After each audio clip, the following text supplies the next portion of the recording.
Tonight, we're joined by Isabel Friend. Isabel is a water advocate, educator, and president of the American Water Trust. So, Isabel, welcome to the show. Thanks so much for having me, Nick. I'm happy to be here. Let's start off with what you've done so far today for your health and performance, the unusual or non-negotiables for you. Let's see, something that I've done today. Well, I usually like to start my morning off with water that has been charged overnight using a carbon gene, which is sort of an etheric accumulator for water. Each one is kind of crafted uniquely to the individual. So mine has blue diamonds inside of it, and then a compression of North Pole magnets on the inside and an expression of South Pole magnets on the outside. So I mature my water overnight in there, and then I have about a shot glass of it in the morning. So that was kind of how I started off my day. And then I had some infoceuticals right before we got on the call. Oh, you picked up one of those devices. Yeah. I've got an IC pad over here for charging the water. Yeah, I interviewed Anton on this show previously. What infoceuticals are you imprinting your water with? Well, today I just did like a simple alpha beta brainwave sort of thing. So I'd be nice and clear for our chat. Mm-hmm. I'm surprised. Only a shot glass of water? Well, the carbon gene water is very medicinal, very therapeutic water. So you don't necessarily need to drink, water that's that highly charged and highly energized all day long. I do like to drink mildly energized water all day long, but this is bringing out the big guns to start the day. Nice. Well, I first got interested in water, like really interested in a nerdy kind of way, about, I think it was 2019, when I picked up a book called The Water Wizard. And then I heard you speak on another podcast about The Water Wizard and Victor Schauberger, and went down this whole rabbit hole. His work really changed the way I look at water, and it's much more than just H2O. But I'm curious how you got started and interested in water. Actually, my story is really similar to yours, except just about 10 years prior. It was through studying and discovering Victor Schauberger in 2009. And as soon as I started going down the rabbit hole of his work, I started realizing, wow, it was just absolutely paradigm shifting. I started realizing that water really does have the solutions to answer all of humanity's toughest questions. And currently, with our modern predominant paradigm, we actually have no idea what water truly is and what it's truly capable of. And this man, back in the late 1800s, he started cracking the code, and he started, laying the foundations for what is so radically far ahead of its time that it's still ahead of our time now. But if we were to implement even one of his solutions, it would change the foundations of humanity in providing free energy and easily accessible medicine and restoring the climate. And so once I started getting into his work, and then I was just kind of, had this geeky little side hobby and fascination for many years. Just kind of consuming all of the water information that I could, reading all the books that I could, and experimenting here and there with trying different kinds of water myself. And then in 2015 or 16, I started teaching about water, just kind of as a way to give back at festivals, music festivals.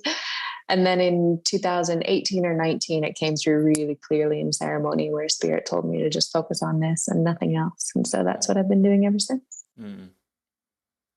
I think it makes the most sense, before we get into the advanced side of water, to start off at the basics. Everyone's heard that hydration is important, but I think it could be useful to elaborate on that a little bit and explain just why we should care about and focus on hydration every day. Yes. That is such a deep and yet broad question. So, basically you can answer it in one simple sentence, which is just, the benefits of hydration are health. Hydration equals health. They are synonymous. That may sound like an oversimplification, but again, this is, 12 or 13 years of research that has led to this simplicity that just proves itself out over and over and over again. So one of the ways that we measure hydration is called, it's a test called a phase angle test, which is a measure of the amount of electroconductivity that you have across your cell membrane. So in other words, how much energy, how much mana, how much prana or chi your cells can conduct. And this is hydroelectric energy, right? Hydro, water, electricity. So your whole available amount of chi, or overall health and energy, is directly proportional to your level of hydration. Our bodies don't just run on calories. They really run on this hydroelectric energy, this chi, this life force. All of Eastern medicine is based on this, right? So when your body is either depleted and doesn't have enough water, which is what most people consider hydration to be, but it's actually a more complex range of factors. Or so when it's depleted or it's depleted, which is a function of the hydrogen isotopes of your body water, or when your body water becomes unstructured, or when your body water loses its oceanic mineral profile. All of these are the different ways that we become dehydrated. So you can see, like, it's not about how much you drink, it's about the form and the phase and the function. So when that starts to happen, you have less electromagnetism, you develop states of acidity, states of inflammation, and there's this whole cascade effect of disease states, but they get treated with medication, right? Instead of hydration, they get pathologized instead of hydrated. So just to give a couple quick examples, even a really mild dehydration will slow down and dysregulate your whole metabolism as much as 3%. And metabolic dysregulation is at the heart of like so many different illnesses. And we also see this massive correlation too between cognition and mood and brain function and hydration levels. So even 20% overall of your brain function is chemical, right? But all pharmaceutical medications for mental health, they treat that 20% neurochemical factor, and they ignore the fact that 80% of brain function is electrical.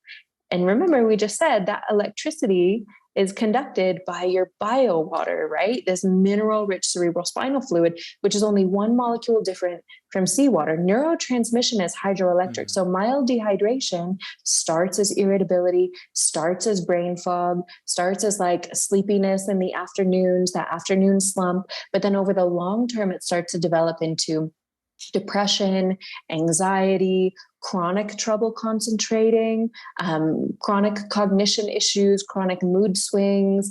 Your blood vessels in your brain start to dilate to compensate for the poor circulation. You get this brain inflammation because of that. Then your brain can't detoxify the glymphatic fluid as well. And that leads to toxic stagnation. So basically, this more advanced level of dehydration, it messes with everything: metabolic function, cognitive function, immune dysregulation, you name it, really just everything, because everything the body does requires water. We are basically human aquariums, 70% water by volume, but 99.9% water by molecular count. Yes. So it is the most important factor of our health. Yes. I've heard a stat that at any given time, out of the 5 billion biochemical reactions going on in the body, every single one of them is water dependent. So if you're not hydrated, you're lacking water, but it's not just water. Hydration is more than water, as I hope you'll explain in a second. Then those processes can't occur. Absolutely. Every single process that the body does, from the way that you see to the way that you move, every single cell that functions on protein folding, proteins are only able to fold because they have a backbone of structured water that loses its structure so that it can relax and the protein can fold. And then the water regains its structure so that the protein has this backbone and it can straighten out again.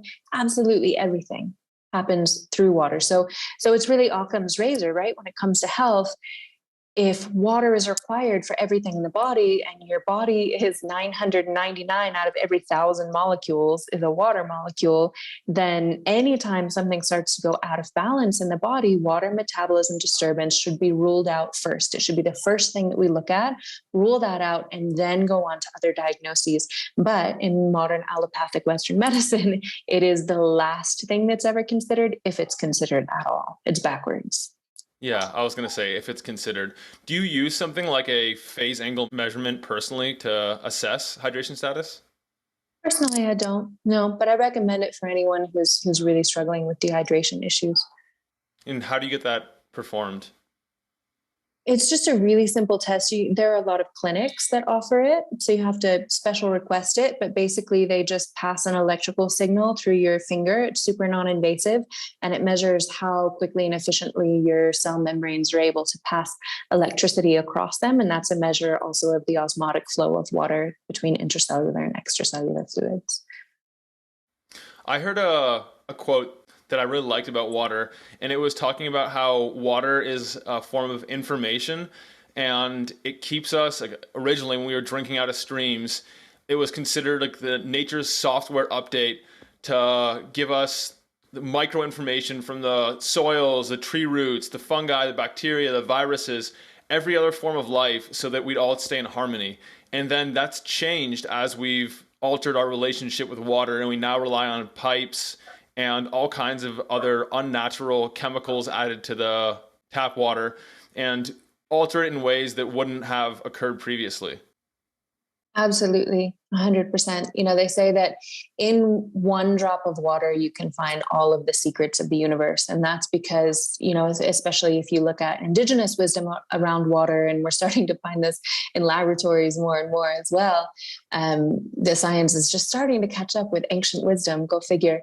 But the Kogi, for example, who are an indigenous sect in Colombia, they believe that water contains a hologram of reality, all maps of reality. And that's true in an esoteric way, just as much as it's true in this really physical way that you're talking about, that it contains all of the elements of nature that we need to nourish ourselves. So naturally, if you get your water from a spring, it should be a bioavailable probiotic, because it contains all of the beneficial microorganisms that you need to survive there in your particular microclimate, in your particular watershed, in your particular region and zone. It also contains all of the geomagnetic information from the rock formations in the aquifer.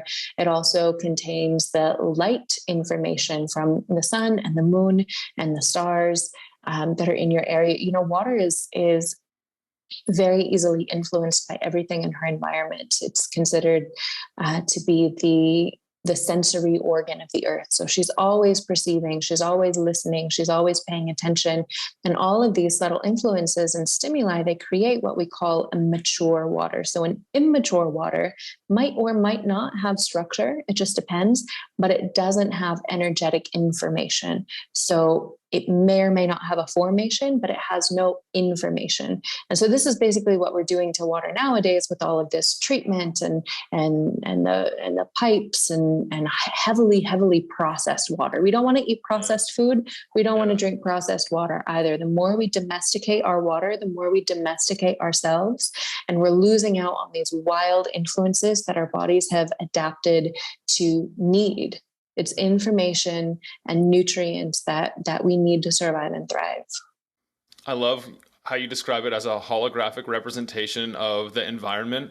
And because humans have become domesticated and we now live in our AC temperature regulated apartments, isolated from dirt and microbes in many ways, it seems like this, like interacting with water, natural water, could be a good way of restoring that balance and assimilating some of that information. Totally. Absolutely. What we do to water, we do to ourselves. And there's really no difference between the waters inside of us and outside of us. And what we see, there's a lot of different crystallography techniques that are useful in different ways. But one of my favorites is from a researcher named Andreas Schultz. And he showed that the more domesticated water is, the more that it has right angles in it, which is not something that you typically see in natural water at all. And yet, that's what we do in our cities. Not only do we put the water through right angled pipes, but we also have, sharp right angled houses and rooms and boxes and furniture and right angles in our streets, and everything that is civilized tends to have this very right angular, unnatural formation to it. And so water that has been treated and processed is just reflecting us back to ourselves. And you can see the right angles in its crystallography as well. Whereas, so that's what Andreas Schultz would have described as a more aggressively masculine water. Whereas a more aggressively feminine water, equally out of balance, would be the very immature phase of water, which is, for example, drawn up from a well prematurely. If you drill down into the aquifer and you basically do a C-section, water's not being born naturally of the spring, but it's being drawn out prematurely and pumped up. It doesn't get exposed to these refining, maturing influences that happen on the way up to the spring. And so what you'll see under the microscope with that crystallography is you'll just see purely round shapes that look like little circles. So that would be the not entirely mature feminine counterpart, the expression. And so when you look at truly healthy, happy, mature, structured water, fresh from a spring, and there are, of course, different variations on these patterns. There are an infinite number of variations on these patterns, just like every snowflake is infinitely different. But you'll see this perfect mix of radial and angular, not right angles and not perfectly circular, but this fractal, radial, sort of angular snowflake shape. And that's what you really want is the balance between the masculine and the feminine, the balance between, these different harmonies. Yeah, if anything, with water, it's more important to have the feminine, because we interviewed a traditional Chinese medicine doctor on the show, and a lot of Western culture leans heavily towards the masculine, the yang. Water is supposed to be hydrating, and hydrating is supposed to be restorative. And if we're not getting that restoration from our water, we're losing one of the critical pillars of overall rejuvenation and restoration. Absolutely. Yeah. And there are a lot of different ways that we can sort of cultivate a slightly more yin water, which, like you just mentioned, that we live in such a young world. It's really good to, have more rest and more balance and more receptivity. And one of those ways is, for example, if you have an egg amphora to store your water in, it's a really great, really simple way to keep your water structured over the long term, because it creates this internal hydrological cycle within it. If you put the pointy end up, it's going to be a more yang water. If you put the pointy end down, it's going to be a more yin water. The same, whether you treat your water with North Pole magnets, which is going to be a little bit more of a growth-oriented kind of yin water, or South Pole magnets, which will be a little bit more of a retraction quality yang water. So there's different ways that we can kind of work with this polarity, but I definitely think that the balance is the best. And I for example, there's a company called Analemma. Mm-hmm. The Analemma wand is probably my favorite water toy right now. Yeah. Really, really masterfully designed. I mean, it's been 14 years worth of research to create this wand. And it takes an entire year for them to mature the water that goes into the wand. And they mature two waters separately, a more receptive feminine water and a more generous masculine water. And so they alchemize the two of them together, and they put that water in the wand, and it actually maintains its stable molecular structure for longer than just about anything else. One thing you mentioned several times now is about the crystalline structure of water, and how exactly do the different things we do to water, say putting it through a right angle, how does that change the structure of the water on a microscopic level? That's a really good question. So it really just depends on what you're looking at. So different instruments are going to read different things. Different microscope techniques are going to find completely different things. Water she's like Optimus Prime. She's always changing form, and she's really hard to pin down. So, you can do one technique and see something completely different than if you do another technique in the lab. And that's why it's really important to know what you're working with and what you're looking for. But I would say in general, with an unstructured water, it all comes down to the quality of relationships. So one of the reasons why humanity has not really understood water very well thus far is because we've been looking at H2O molecules singularly But that's kind of like looking at one human being to understand humanity as a whole. That really doesn't work, because we are networks of relationships and families and communities and cultures and nations. And all of this is what makes us humanity. And so it's the same thing with water. When the water molecules are chaotic, when they're in a mosh pit, when they're just, running around and bumping into each other, the hydrogen bonds form and break apart billions of times per second. And in that condition, there's no time for them to snuggle up and start talking to one another and communicating and bonding. So structured water, on the other hand, is where the water molecules come together in these beautiful sacred geometries that allow them to literally conduct symphonies of information, symphonies of energy. It's really the difference between water that just satisfies thirst versus water that actively imparts life. Unstructured water really isn't very bioavailable. It doesn't really hydrate us very well, whereas structured, energized, living water is it's the reason why we use the term water is life. There's truth to that, but it's almost more accurate to say that living water is life. But most of the water that would come into contact is dormant water. When water is living, it has electromagnetic conductivity, it has molecular coherence. It acts just like a living liquid crystal, a sentient, responsive, learning living liquid crystal. It can sense, store, transduce, amplify, and transmit energy, information, and vibrational frequencies. So it literally is the sentient stage upon which all of life is played. So when water loses those capacities, it can't do any of those things very well, which is why, because that's the water that most people have access to, or the water that most people encounter in their lives, that's why most people perceive water as being simple and unremarkable, because the only water they know is denatured, treated, processed, stagnant water. I mean, imagine if you had only eaten, stale potato chips your entire life, and then somebody hands you this like ripe, juicy, incredible, flavorful peach, and suddenly the juice is just dripping down your chin. It's orgasmic. It's a completely different experience of food. And this is the difference between highly treated, processed, dormant water and living, structured, energized water. It just nourishes us differently on every level of mind, body, and spirit. Mm-hmm.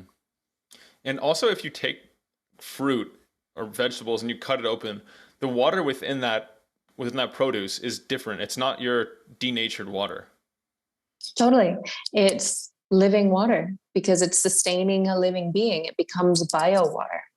And biowater always is, to some extent, structured. And it's interesting because you see a big difference between produce that is grown between the structure of water in produce that's grown by conventional methods versus the structure of water that's grown via, permaculture and biodynamic methods, in the same way that you see a big difference between the structure of the biowater of a person who is sick and unhealthy versus the biowater of a person who is thriving. You also see a big difference between the structure of the biowater of a really young person versus a geriatric person. It's been said that aging is just a process of drying out. I think that was Dr. Ishihara Yumi who said that, and other physicians have phrased it similarly, in different ways. But generally, any living thing, the water is living water. Yeah, and also if you just continue drinking dead water, you're just gonna pee it out. You're not gonna assimilate the water, and you're not gonna get the true hydration. First of all, because it's missing the basic electrolytes and other nutrients, but also is part of that because it's dead. Well, it's just not bioavailable. It's not bioactive. Your body can't absorb it very well. Not only can your body not absorb it very well, but, we are more other organisms than we are our own cells. You have 1.3 microorganisms to every one of your own cells. And so when we drink water, it's not just us that needs to get hydrated, but we need to hydrate our whole microbiome as well. And because these little microorganisms are so teeny tiny, they have trouble absorbing any water that isn't microclustered, any water that isn't highly structured. And so hydration isn't just a matter of what we're absorbing. But, we have to recognize that we are an entire ecosystem as well. And most people think, oh, well, if I feel dehydrated, then I'm just going to drink more water. First of all, if you get to the point where you feel thirsty, it's already too late. Your body has been thirsty for a while. And the sensation of dry mouth is one of the last signals of thirst, oddly. And, most of the water that people drink is actively dehydrating them. Reverse osmosis, purified water, distilled waters, all of these are what hydrologists call aggressive solvents, which basically, just to oversimplify it, it causes the water to leach minerals from the body. So this water is so processed, it's had everything taken from it. It's had its minerals taken from it. It's had its microorganisms taken from it. It's had its electrical conductivity taken from it. It's had its structure taken from it. It has been aggressively treated. And so it becomes an aggressive water. There's no cohesion, or there's no symphonic orchestration. There's no grace to the way that these molecules are behaving. And so when it gets inside your body, it can be kind of chaotic, and it can actually, again, leach minerals from your body, which overall in the long term is dehydrating, because again, maintaining an oceanic mineral composition of your internal waters is one of the top 4 factors of what hydration actually is. So, not to mention, of course, highly processed bottled and tap waters often contain additional dehydrating factors like sodium chloride and chlorine and chloramine. So not only is it not hydrating you and your mini ecosystem, it's actually creating little mini genocides inside of you. If you're drinking chlorine, that's a biocide. So it's literally killing off all of your little microorganisms. Yeah. And all of these factors really just add up to this epidemic of chronic dehydration. The most conservative estimates, the most conservative ones, say that at least 75% of the population suffers from chronic dehydration. It's called UCD, unintentional chronic dehydration. Wow. But there are some researchers like Dr. Zach Bush and others who have found clinical evidence that it's more like 99 to 100% dehydrated. So basically, if you're a human in the modern world, you're dehydrated. And it's not just because we're drinking dehydrating water. It's basically everything in modern life is dehydrating. I think it was Dr. Zach Bush, again, who said we've been living in a desert without even realizing it, because our modern diet is dehydrating. Sitting still and being stagnant is dehydrating. Stress has a net dehydrating effect on the body. Most pharmaceuticals are mildly dehydrating. Caffeinated beverages, even fruit juices and teas, can have an osmotic effect. In addition, they trick your lamina terminalis, which is this part at the top of your brain that's responsible for sensing whether you're thirsty or not. And so if you're just feeding yourself, beverages and fruit juices and teas and stuff like that, not only are you getting the osmotic effect, but you're also drinking less water, because you're tricking your body into thinking that you are drinking water. Because of course our ancestors didn't have those available as well. They were mostly only drinking water. There's artificial light. EMF exposure is a massive one. EMFs are massively dehydrating. Our bodies literally cannot restructure or reabsorb water very well when in the presence of strong man-made EMFs. So, there's just this whole slew of factors, of course, heating and air conditioning, the treated air that we're breathing, the fact that people breathe through their mouths is dehydrating. There's so many factors in it. And yet, as you can see, once you actually start developing these symptoms of dehydration, and you think, okay, I'm gonna take my hydration in my own hands. I'm gonna start drinking more water. Well, no matter the best of intentions, if you're drinking swag water and you don't change those lifestyle factors, then it's gonna have a net neutral or even net negative impact.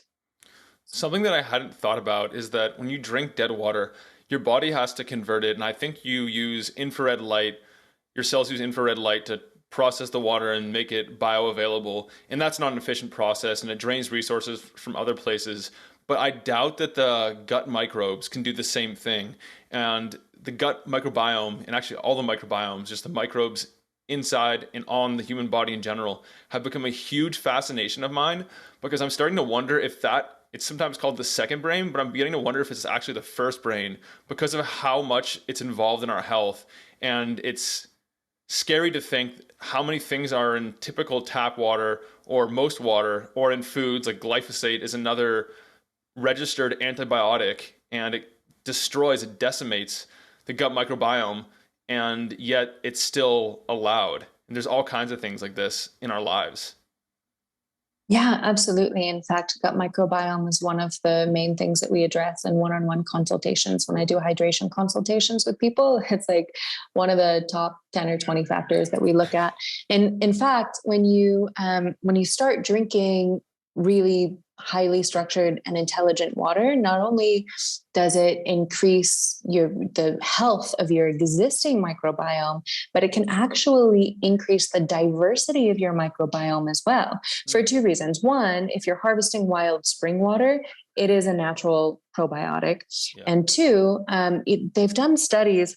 Actually, Analema was one of the companies who's done studies on this. And Natural Action has done some studies as well, and I'm sure there are others, where if you start watering your garden with highly intelligent living water, then you start to grow more diversity of microbes in the soil. And basically, our bodies are just little plots of earth that we get to carry around with us, and we have these little roots that grow into the soil of our intestines called microvilli. And just like a good gardener, we do need to be cultivating good soil within us all the time. Yeah. Okay, I want to touch on your 6-step process of transforming water. But first, can you outline, if you were to, say, be somewhere in the US, in a city or just outside a city, what you do to optimize your water intake? Yes. So, ideally, if you want to harvest raw wild water, if you can. So you can go to findaspring.com, you can go to Gaia GPS, you can ask the elders in your area and find out where your springs are. You may or may not want to get that water tested. Mm-hmm. Not all springs are as pristine as they once were, unfortunately. However, it is still the highest quality living, vital, energized water available. Just a well-rounded whole water. And it's just this incredible pilgrimage, because you're basically going to the source of life. You're going to the point where life is being born of the earth. This water has been deep underground in aquifers for hundreds and sometimes even thousands of years, since before the invention of pollution and the Industrial Revolution. Since before any of that, it's been held in the womb of Mother Earth, and you might be the first face that it sees when it first breaks into light. And it is a powerful communion to make your biowater of water that is fresh from the blood of Mother Earth. Water becomes our blood within 5 minutes of drinking it. Within 5 minutes, it becomes our blood. So this is really a sacred transmission, and it really empowers your sovereignty in ways that are hard to put into words. They're more experiential, but when your experience of your life force, of your blood is that it comes from a tap and you pay the government for that water, or that it comes from a bottle and you pay a corporation for your blood, there's this really strange subconscious paradigm that we end up getting ourselves into there. But when you make your water of the water of the earth, as our ancestors have been doing for countless generations, since even before we were Homo sapiens, like every other animal in nature does, you start to commune with real nature, real existence, real humanity in a much more profound way. And that's all I'll say about that, because again, it's just something that you have to experience for yourself. You may or may not still want to filter that water. Again, it just depends. I have some guidelines on my site about how you can tell, if your spring is high quality. But in addition to harvesting raw wild water, sometimes that's not always available, or people are not willing to make the pilgrimage. Although I have to say, even if it's an hour away, it's worth it to just go once a month, fill up enough 5-gallon carboys to last you all month. But, we do still have to shower in tap water sometimes and things like that. So if you are working with tap water, the process to bring it as close as we can get to spring quality water is to filter it. Get yourself a really high quality filter. All my favorite filter recommendations are on my shop. It's at waterislife.shop. And they range a spectrum from filters that are very simple that just take stuff out, in which case you need to manually do these other 6 steps afterwards. Or you can get a really high-end filter like the Spring Aqua or something like that does all of these steps for you. But your first step is to filter. Either you filter your water or your body becomes the filter. The second step is to structure your water. So again, that's just bringing more cohesion, coherence, and sacred geometry into the molecular structure. It's the formation so that the water can then store information. And you can do this by vortexing or using a flow form. Again, I have all of my favorite water structurers on waterislife.shop. In fact, the whole website, the whole shop is organized in terms of these 6 steps, just to make it easy for people. Like step 1, 2, 3, just go to that collection, pick 1 or 2 items from each thing, and then you're set up. The third step is to balance the water. And all of these steps, again, they're just to mimic nature. We're just doing exactly what nature does in the hydrological cycle, mimicking that process, and that's what brings more vitality to the water. So nature filters the water when she moves through these strata of rock formations and clay and carbon deposits and soil. Water is structured when she comes to the surface of a spring, because not only the geomagnetic influences that structure her, but also she doesn't just flow up to the top in a straight line. She actually vortexes up from the earth in a vortex of lunar gravity. So that vortexing motion helps to structure the water. Also, she's balanced in terms of minerals and aeration. So this is the next step is to remineralize your water. Quinton marine plasma and Minbiotics. Those are the best that I've found. And then, like you said, aerate the water. So just like us, water needs to breathe. In fact, water has all of the same needs that we have. So she needs to move, she needs to breathe, she needs to eat, being the minerals, the earth compounds that she needs to consume. She needs to cleanse, she needs to have vitality. So we want to make sure she's breathing by aerating the water. She can exchange gases like oxygen and carbonic acid. You might choose to dissolve a molecular hydrogen, which is a form of gas that's enormously healthful and beneficial. So that's the balance step. And then the energize step would be programming her with certain frequencies, vibrational stimuli, different energies. Basically, water becomes a vessel of whatever she's exposed to. So if you pray over your water, then you're actually drinking a physical form of that prayer.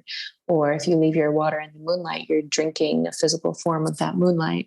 We were talking about infoceuticals and the carbon gene charger at the beginning of this. Those are 2 of my favorite ways to energize water. I also really love the Lila quantum block. That is a profoundly powerful way to charge your water. There are a lot of different ways. PEMF therapy. I really love the eye torus from eye pyramids.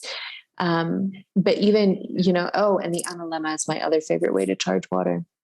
But even if you just want to keep things simple, really taking that time to connect. There were some researchers in Russia, I think his name was Dr. Korokov, and he found that of any stimuli, any influence that water was exposed to, electromagnetic stimuli, auditory stimuli, visual stimuli, anything, what water reacted to most was human emotion. There's this resonance between water and human emotion because our emotions, again, are conducted through the waters of our body. And so if you really take the time to earnestly connect with your water, I think that that's one of the most powerful ways to energize your water. Yeah, I like that. It also reminds me of the heart math research of human emotions in the biofield being electromagnetic in nature. And when something enters that biofield, over time, it resonates. If it's another person, they resonate and entrain each other, or whoever has the stronger biofield sets the field for the other person to entrain to. Totally. And water has the same capacities as well. We call it epitaxy or transference. Whatever has the most coherence will bring more coherence and structure to anything that may be chaotic in its field. This is one of the reasons why people put crystals in their water, which I think is often overestimated, but it's definitely one great tool in the toolbox, especially for helping already structured water to keep its structure more so than initially giving the first structure. And it doesn't give a very stable and long lasting structure, just putting a crystal in there. But again, it's one really great tool in the toolbox because, like you were saying, epitaxy, transference, if something has a higher vibration, it will hold that vibration more stable and entrain something else up to it. Also, another study that the Heart Math Institute did is showing that the water that you hold in your hand is actually conducting your heartbeat. So you can actually, Wow. hold some water, conduct your heartbeat into it, and then give it to someone that you love. Here's a little piece of my heart. I recently set up a laboratory here in Mexico. I feel super excited to start playing around with it. And even in just, the first couple of days, my business partner and I were playing with the oscilloscope and reading some vibrational frequencies in the water. And I got really excited about something. I don't remember what it was. And I had this like spike of emotion, and we could see it right there in that moment. We could see the spike of emotion show up in the water. Wow. And then a day or two later, he was kind of bummed about something. I think he lost his debit card, and it was a full moon, and there was just some vibes in the air, and he was playing with the oscilloscope, and he noticed that change in the frequency of the water as he got this wave of emotion. So, in Jungian psychology and symbolism, and in symbolism all over the world, water corresponds directly to our emotions, to our psyche. And I think that you can see this really clearly when you start drinking really coherent water, is that your thought processes become more coherent. Your emotions start becoming more coherent. There are less, spikes and troughs in energy levels and emotions. That was the thing that I noticed first when I first started drinking spring water in 2009. My communication became clearer, my thought processes became clearer, my emotions became clearer. So it really is a medicine in that sense. So right now I have an AquaTrue reverse osmosis filter, and I'm adding back some trace minerals into it, and I'm structuring it. Sometimes I'm imprinting it. And I'm thinking now, after this conversation, that it's a good idea to just go to my local spring and pick up some water from there. What are the essentials I need? Because I know that you don't want to expose water to direct light for too long, too much heat. Obviously, I need to store it in something. What do you recommend? Yeah, so obviously start with where you are, start with what you have. It's baby steps for everyone. I recommend that people don't get daunted by, I have to go out and get all the things. So even if you just start with collecting maybe 5 gallons at a time from your local spring, that water is enough to last you for quite a while. But as water stays stagnant, it does start to lose its structure a bit. So you might want to start to bring more movement and vitality back to it just by giving it another pass through a flow form or a vortex right before you drink it. Also, temperature is really important. In fact, Victor Schauberger's work goes deeply into the importance of temperature for maintaining the structure of water. Water tends to be happiest right around 39 degrees Fahrenheit, 4 degrees Celsius. Not to say you have to keep your water there at all, but it tends to maintain its structure really well there. What's interesting is it maintains its temperature best at 98.2 degrees, which is exactly what we are. It maintains its structure the best at around 4 degrees Celsius, which is exactly what it comes out at most springs. So temperature is an important factor. Also, keeping it shaded is an important factor. Basically, we want to treat it similar to the way that we would treat a really good quality bottle of wine. You wouldn't leave a really nice wine out in a plastic bottle in the backseat of your car. You would, some people go to really great lengths to have wine cellars. And all I'm saying is, you can get a buzz from really good water too. So we might as well take at least as good care of it as we do with wine. Yeah, a water cellar. Yeah. Well, that's simple enough. And you mentioned earlier something called Quinton. And what are some of the other therapeutic waters that are used around the world? There are, oh gosh, there are quite a few now. There are so many medicinal waters, and water really is at the cutting edge of medicine in so many ways. I have a whole workshop, actually, a webinar on my site that goes into all of the ways that water holds the keys to medicine and to agriculture and to energy and to climate change and all of these things. And it goes over a lot of the medicinal waters. But yeah, Quinton, we can just give a little overview of that for people. It's not just a mineral, as we mentioned earlier. It really is sort of like the primordial soup. It's like this concentrated broth of everything necessary to sustain life. I mean, if you look at what it means to be human, it means to be a body of water. And we evolved from creatures that lived in the sea. So we've adapted to carry the Earth's oceans within us as our own bloodstream. It's the only way that we walk on land is by carrying the ocean inside of us. So our blood plasma needs to stay basically identical to the mineral composition of marine plasma as it was during the Cambrian period when vertebrates first developed and first started existing as oceans instead of inside of oceans.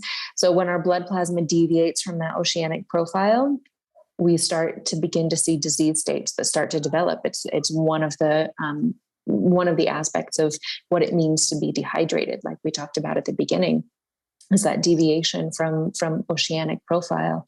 So this Quinton marine plasma is really special because it's basically a living matrix of genetic codes that span billions of years. It contains the entire periodic table of elements, RNA, DNA, vitamins, enzymes, proteins, fatty acids, organic acids, everything, you name it.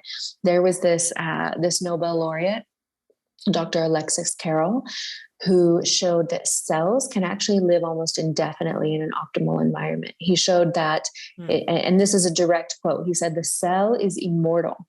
It's only the fluid surrounding the cell that degenerates. And he kept heart tissue alive in the lab for over 30 years by immersing it in an environment of oceanic marine plasma. Now, he did these experiments right after working directly in one of Quinton's free clinics. In the early 1900s, he had about 70 free clinics, and they saved hundreds of thousands of lives with marine plasma. They had success rates over 90% with ailments and serious conditions, even genetic abnormalities that Western medicine writes off as incurable. Imagine if anything had a 90% success rate, right? So after this happened, it was listed as a pharmaceutical medicine in the European Physician's Desk reference for a long time. It's literally pharmaceutical grade.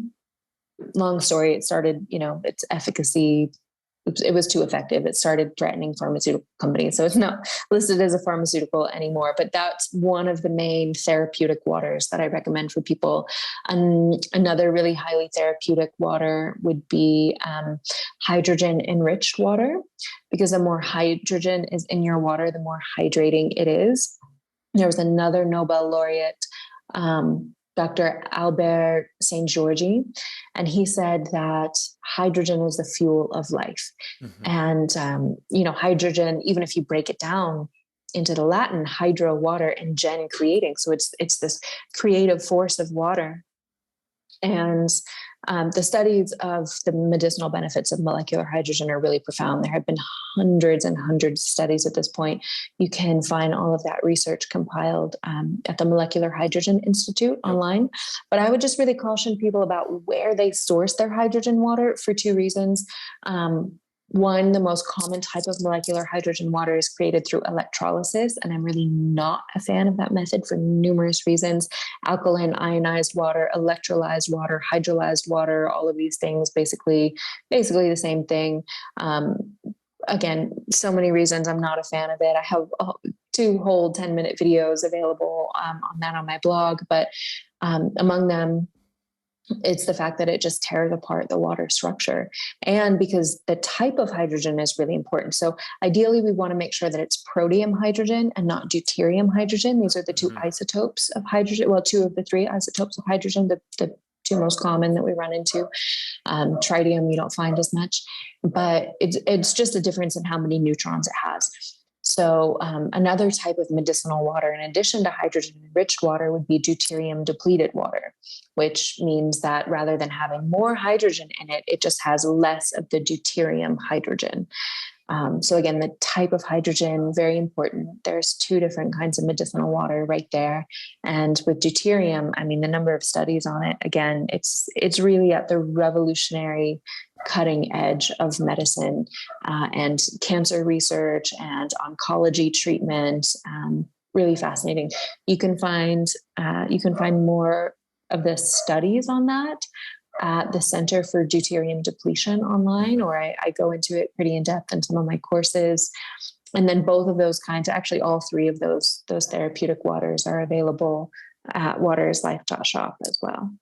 I don't know if you've heard of it, but I recently interviewed George Wiseman. He created a device called the AquaCure, and it's a Brown's gas machine, and it generates molecular hydrogen via electrolysis. I know you don't like that, but you also can inhale it. So you're not actually drinking the electrified water. You're inhaling it through a nasal cannula. And in addition, the water it does generate has free electrons in it. So you're getting some bioavailable energy. But something else that's cool about his machine is that he hasn't released it yet, but when you buy a machine through his site, it also has the ability to generate deuterium depleted water, which is virtually nothing else can do that at this point. You need a huge factory, and he's supposed to be releasing details on exactly how the process works within the next couple months. But that's one that has, it's like one of the coolest devices I found in 2020, because you get both molecular hydrogen. He said within 12 seconds of inhalation, you get the same as drinking a couple ppm, like a liter of a couple ppm water in just 12 seconds. And then you're also getting the deuterium depleted water at some point. Nice. That sounds really interesting. I'll be curious to hear more about it. I've heard of electrolysis machines. Actually, I've only heard of one. It's available on my site. I haven't seen it anywhere else. That does generate protium-rich hydrogen, molecular hydrogen water. But I've never heard of an electrolysis machine that can actually deplete deuterium at the same time. Normally you need really, really cold temperatures to do that. And don't get me wrong, like electrolysis has its place if it's done in the right way. So for example, if I had a machine like that, like a Brown's gas or hydroxy machine or plasma machine, like they're all very, very similar, slightly different, but you know, for all intents and purposes, the same. Basically, then you would just want to redirect that cannula rather than drinking the water that has been electrocuted. You would just want to take it in the form of a gas through that cannula and then put that back into brand new water. So you're enriching the brand new water with molecular hydrogen, but you're not drinking the electrocuted water. And, you know, it's so beneficial. They were actually like hydrogen therapies, like hydroxy gas and Brown's gas, basically similar, were extensively used specifically for coronavirus patients at hospitals all throughout Asia during the pandemic. Like negative ion hydrogen is this non-caloric source of cellular energy, of hydroelectric energy. It fuels your mitochondria, and you just you get this incredible boost of energy to your immune system, the energy that we need to breathe, the energy that we need for hemoglobin to oxygenate the blood, for your immune system to respond. And what's interesting as well is negative hydrogen establishes environments where viruses and pathogens and diseases cannot survive. And actually getting back to deuterium as well, what's one of the interesting things that deuterium-rich water, so again, this is heavy water. This is deuterium water, not water that we want to be drinking.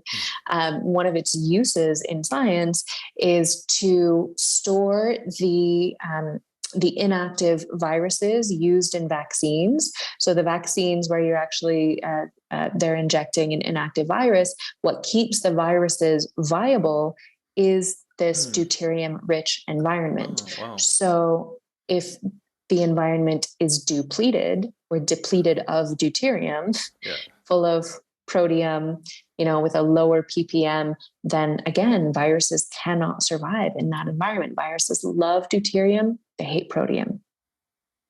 Oh, that's cool. I didn't realize that. And in all fairness to George and his AquaCure machines, his design is actually more intelligent than I gave credit.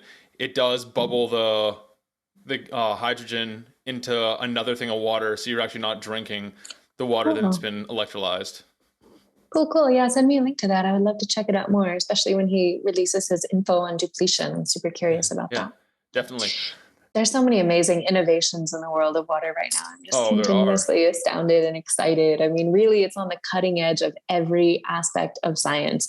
It's on the cutting edge of climatology. It's on the cutting edge of agricultural innovations. It's on the cutting edge of medicine and biohacking. I mean, there's so much that we can learn from water. And I think the more we turn towards water, the more we turn towards life and life sustaining practices. And the more we treat it like an inanimate object, the more everything in our world starts to, perish and become just a little less vital. Yeah. I talk a lot about upgrading our lives with the convenience of modern technology, but doing so responsibly through an ancestral lens. So this is one of those topics that, yes, now have lots of new water technologies and we're understanding it better, but also like the fundamentals of water, as you mentioned a minute ago, are so simple. Like, go find a spring water and reduce the toxic load in your life. And there was also so much wisdom in the previous generations. Absolutely. And in fact, I'm really glad that you mentioned that, because there are a lot of, quote unquote, greenwashed water solutions that are coming out that claim to, be really innovative, but as a general rule of thumb, it can actually deaden water. Like, for example, nanotech in water, or there's desalination plants and this sort of thing, and these are being championed, by this massive corporate takeover of water, and it's actually just proliferating the global drought. So when I say that I'm really excited about some of the developments in water, I'm really excited about the ones that are based on indigenous solutions and based on biomimicry, or just copying nature.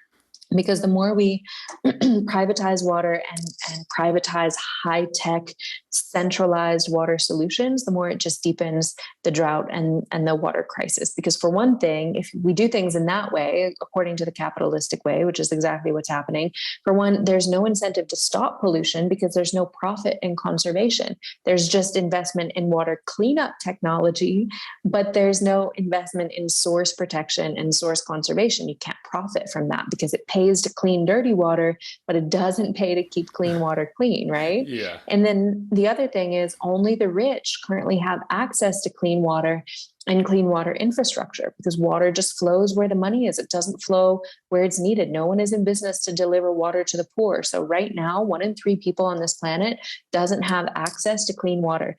By 2050, that'll be 1 in 2 people. That's half the population. It's a direct result of privatization. We have a massive water apartheid between the global north and the global south. And those of us in water rich areas don't realize it. And we need to get hip to it real quick, because it's going to reach us too. It's going to reach everywhere quickly. 2050 is in less than 30 years. And then the third thing is that nature has to fend for herself. If water is only accessible to those who can pay for it, then who's going to buy it on behalf of nature to keep it in the watershed within the ecosystem where it's necessary to support life and to cool down the atmosphere? But that's what happens when we get massive investments in these new greenwashed water technologies like nanotech and desal and all of these different things, and these giant hydropower dams, which it just astounds me that, investors are still considering that to be a quote unquote eco solution, when there's literally nothing worse for a riverbed than to put like a blockage right in that artery. It's like choosing to give yourself a blood clot. It doesn't make sense. So we see this massive investment in high-tech solutions, but that's not what's needed. What's needed is low-tech, biomimicry-based, decentralized, locally governed, locally innovated solutions, right? Yeah, that's exactly it. And Isabel, there's so much here I want to talk about. I have a million other questions for you about this, the future, what we can all do. And I want to make sure we cover that, but we've been already going for over an hour. So I want to slowly start to wind down. And if you're game for it, to do a round 2 at some point, because most people wouldn't think that you could have multiple episodes just on water. But as you've showed us today, there's more than a couple episodes to do. But It'd be nice to reconvene. Yeah, I'll be happy to connect about this anytime. I could talk about water for years on end.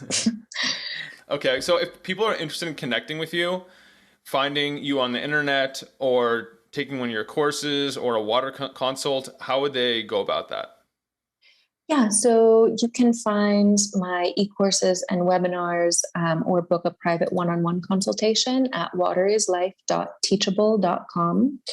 You can find all of my free blogs and videos and get my email newsletter at waterislife.love. You can get all of my water alchemy tools, everything we talked about for filtering and structuring and energizing and balancing and blah, blah, blah, and so much more, and lifestyle tools to help your body retain more water, etc. at waterislife.shop. And you can also find me on Instagram, which is at Isabel. Perfect. Okay, I have one question for you before a rapid fire round. Okay. If all knowledge on Earth is lost tomorrow, but you get to go into that tomorrow saving the works of 3 teachers, who would they be, what would they be, and why? Oof. Okay, I'm going to keep it just to water teachers, because if it's general to teachers in general, there's no way I could pick 3. But for water teachers, of course, obviously the water wizard himself, Victor Schauberger, probably also Theodor Schwenk. I really love his work. And then, of course, it would have to be just all of the indigenous histories on the role of water in creation stories and legends and lore, just all of the indigenous wisdom. Actually, that would be number 1, and then Victor Schauberger. Is there a place to find all that? Because it sounds interesting to me, but I don't know how to go about finding all that. Yeah, so for Victor Schauberger's work, he has a lot of writings that you can find in PDFs online and some of it in books. It's all translated into English from, 18th, 19th century, or rather 19th, 20th century Austrian. So it can be dense. It's definitely worth reading, but it can be a little dense. I recommend Olaf Anderson's translations of his work and kind of summaries of his work. That's a good thing to start with. Also, there's another book about him written by a woman, first name of Sandra. I forget her last name. It's another good one to start with. And then Theodor Schwenk, he wrote the book Sensitive Chaos.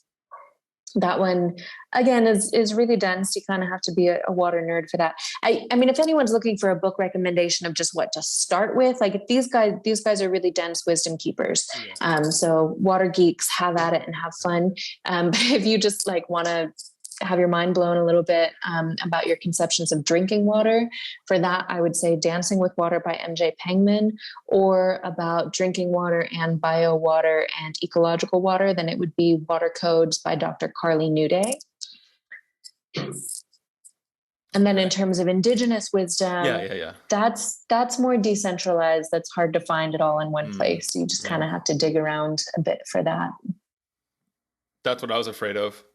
Yeah, there is a book called, well, there's 2 actually. There's one called Sacred Water and another one called Universal Water.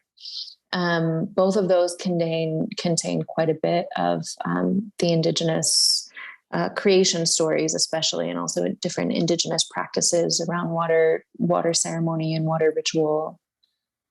Well, that's a lot of resources. Those will all be in the show notes. If anybody wants it all in one location, like just one quick, simple, one-stop shop for water wisdom, my website and my courses, I just compile it all together in a way so you don't have to read all of the different books. You can just take 1 or 2 courses. And I also have something called the Daily Drip, which is just 5 to 10 minutes per day of water wisdom. Each month we have a different focus. So whether that's water communion and relationship, or water science, or physical hydration, or water in cosmology and astrology, or water activism and guardianship, each month has a different theme. You get 1 email, there's a whole community around it. So that's really, if you really want to dig in, but you don't want to buy a whole library and take hours and hours and hours of your time, this is like the simple introduction. Okay, on to the rapid fire round. Are you ready? Yeah, let's do this. What are a couple of the biggest myths? Probably the 2 biggest is alkaline ionized water and Kangen machines. I see it as a really harmful trend. Yeah, without going deep into that. Yeah. And then also the fact that a lot of people think that you can just tape the word love on your bottle and that'll have some big measurable, effect on the structure or the health impacts or the functionality of the water. And I think that's just really stretching it. Okay. If you were to design the ideal home and say you don't have access to spring water, and knowing what you know about all those tools you mentioned, what are some of the other things you would do after you get your drinking water down? Would you use a special shower filter? What would you do? Mm-hmm. Yeah. So, I mean, if I was going to design the home from scratch, I would have a whole home unit. Natural Action has a great whole home unit. Ophora has a really amazing one that also introduces stabilized oxygen. I mean, if money is no factor, I would probably start with that. That the NAT whole home structure is really affordable. Also, it depends on if you have a whole home filter or not. If you don't have a whole home filter and you want a shower filter, the KDF filter is my favorite. And then I would also get the Natural Action shower structurer as well. And I would probably get a spring aqua under my kitchen sink. And if I was, again, designing the home from scratch, then all of the pipes would be spiral pipes, which you can find on my website. They literally spiral the water. You can get them from a site called Alive Water and find the links at waterislife.shop. So there's a lot you can do from the ground up for sure. And I think, is Alive Water the one that delivers spring water to your door? It's confusing because one is called Alive Water and one is called Alive Waters. So it's getting confused which is which. Yeah. Okay. What's your favorite purchase of $500 or less that's had a disproportional impact on your life? I would say if you're going to spend 500 or less, get yourself an Analemma water wand and the Natural Action portable water revitalizer. It's just a simple pour through flow form, really effective. Both of those are probably my top two favorites, and I think together they're under 500. Oh, perfect. Yeah, I have one of I have the Natural Action already, and I think Nice. the water is it called the water wand? The Analemma water wand. Yeah. Oh, and I have coupon codes for your listeners for all these things. If you get anything from naturalaction.com, you can use the coupon code waterislife-20 to get 20% off everything on their site. And if you get an Analemma water wand, then you can get, I think it's 10% off with the coupon code waterislife. Thank you for that. Mm-hmm. Okay, what are you most interested in these days? Well, I just got this water laboratory all set up, so I'm really excited to start researching and to play with, especially to play with photodiodes and the oscilloscope, and to start checking out the way that water responds to moonlight and starlight and various colored light, and to play more with water crystallography and Beta Austin's recent discoveries about hydroglyphs. And I'm getting a UV spec machine, so I'll be able to take UV spec readings. And yeah, it's really exciting. That is exciting. And are you going to post about your discoveries in your emails, on your blog, and your courses? Where's that going to be? That's a good question. I don't know. For now, it's just kind of like a geeky little hobby, but I'm not expecting to make any quote unquote discoveries anytime soon. To me, it's just a process of deepening, communion and observation. And if I find something interesting, I'll have to verify, and then send it to one of my partner laboratories and have them verify. Like, I'm not going to publish anything, but maybe I'll take people along for like, hey, this is what I'm doing with the diodes today. And hey, this is, this is what it looks like under the microscope. Exactly. Yeah, probably cool. Instagram is where I would publish that. Well, that'll be fun and exciting. Yeah, keep a tab on my Instagram stories. Final question in the rapid fire round. What is one thing that your tribe does not know about you? Gosh, there's a lot. I tend to be a pretty private person. I guess people might know this if they've been following me on Instagram for a long time, but I really love fire dancing and riding motorcycles. I'm super adventurous. I live all over the world, and I'm about to buy a motorcycle. I go fire dancing every weekend. Oh, very cool. I wouldn't have guessed. Well, I actually do underwater dancing and fire dancing, I guess I haven't posted about any of that. You have to incorporate water into that somehow. Right, of course. Okay, well, Isabel, any Final thoughts. I'm going to hand over the mic to you to leave listeners with any takeaways. All right. Well, I guess the last thing that I will leave people with is just that water is the universal solvent, right? It dissolves things. And when you have a problem and you want to solve it, we call that a solution. And when you dissolve or solve something into water, we also call that a solution. And I know beyond a doubt that water is the solution to solve or dissolve the world's problems. And as human drops of water, each of us can be a part of that solution because we are bodies of water living on a body of water. And when we champion water, we champion all of life. So I just ask the listeners to please be a part of that solution for your health, for your consciousness, for your community, for this beautiful, watery, blue marble planet that we're all living on. Beautiful and deep. And it sounds like you've done that. You said that before. Yeah, maybe once or twice. Okay. Well, Isabel, thank you tonight for joining us. It's been really fun chatting, learning about the deep, undiscovered, or I guess forgotten nature of water and what we can all do to realign and improve our lives with it. Thank you for joining us tonight, and I'm looking forward to doing a follow-up with you. Thanks so much, Nick. I really enjoyed it. And yeah, looking forward to connecting again. Okay. I'm Nick Urban here with Isabel Friend, signing out from mindbodypeak.com. Have a great week and be an outlier. I hope that this has been helpful for you. If you enjoyed it, subscribe and hit the thumbs up. I love knowing who's in the 1% committed to reaching their full potential. Comment 1% below so that I know who you are. For all the resources and links, meet me on my website at mindbodypeak.com. I appreciate you and look forward to connecting with you. As a reminder, the information depicted in this video is for information purposes only. Please